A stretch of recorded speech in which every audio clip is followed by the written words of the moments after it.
Your question is dependent on how you understand money. There are no countries sending direct payments to Russia in the same way that they do to Ukraine. However, many nations are indirectly subsidizing Russia's war by purchasing Russian goods. The most significant of these transactions is oil and gas. Russia could not have fought this war without the funding from oil and gas.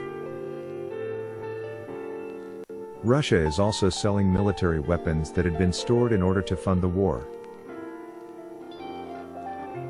Russia recently announced the sale of 24 Su-35 fighter jets to Iran, ostensibly to pay for the drones acquired from Iran. Egypt had previously bought 24 jet fighters, but the orders had been cancelled. What has the cost of the conflict been for Russia? The Ministry of Finance estimated in mid-September that defense spending will grow by 31% by the end of the year, from 3.573 trillion to 4.679 trillion rubles, $57 billion to $74 billion.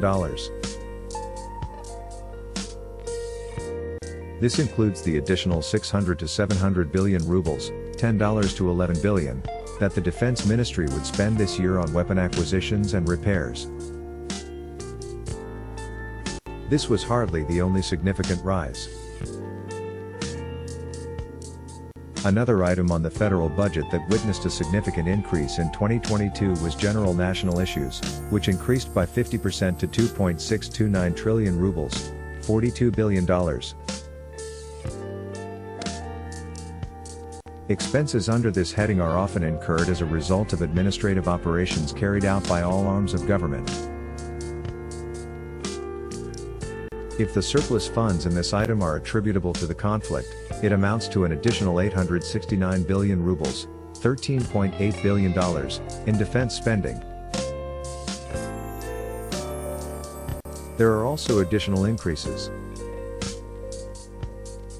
Federal spending on security has also climbed by more than 19% since 2021, to 2.788 trillion rubles, $44.5 billion. Some of these additional monies are going to the Russian National Guard, whose personnel are actively backing Russia's occupation government in Ukraine.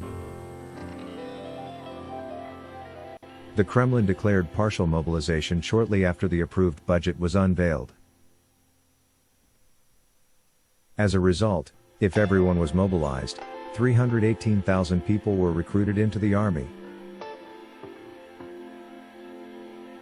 This would necessitate an increase in defense budget of at least 372 billion rubles, $6 billion, to cover their wages and other expenses until the end of the year.